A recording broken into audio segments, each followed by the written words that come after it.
పెద్దపల్లి జిల్లా గోదావరిఖని పట్టణ శివారు విఠల్ నగర్ ఏరియాలో గంజా బ్యాచ్ యువకులు హల్చల్ చేశారు. ఓ యువకుడి పుట్టినరోజు సందర్భంగా చిత్తుగా గంజాయి సేవించిన కొంతమంది యువకులు నడి రోడ్డుపై ఒకరినొకరు గొడవకు దిగారు. అంతేకాకుండా రెచ్చిపోయిన ఓ యువకుడు కత్తితో మరొకరిని పొడిచే ప్రయత్నం చేశారు.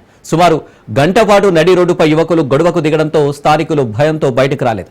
ఈ సంఘటనలో ఎవరికి ఏం జరగపోయినప్పటికీ భయానక వాతావరణం ఏర్పడింది. ఇదంతా ఓ ఇంటి ఎదుట ఉన్న సీసీ కెమెరాలో రికార్డ్ అయింది.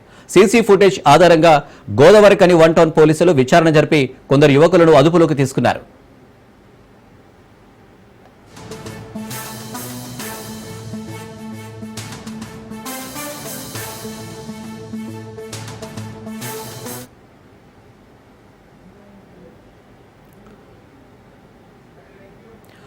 పెద్దపల్లి జిల్లా గోదావరిఖని పట్టణ శివారు విఠల్ నగర్ ఏరియాలో గంజా బ్యాచ్ యువకులు హల్చల్ చేశారు.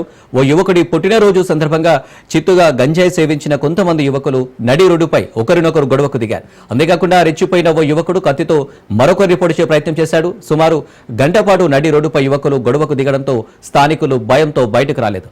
ఈ సంఘటనలో ఎవరికి ఏం జరగకపోయినప్పటికీ భయానక వాతావరణం ఏర్పడింది. ఇదంతా ఓ ఇంటి ఎదుట ఉన్న సీసీ కెమెరాలో రికార్డ్ అయింది. సీసీ ఫుటేజ్ ఆధారంగా గోదావరిఖని 1 టౌన్ పోలీసులు విచారణ జరిపి కొందరు యువకులను అదుపులోకి తీసుకున్నారు.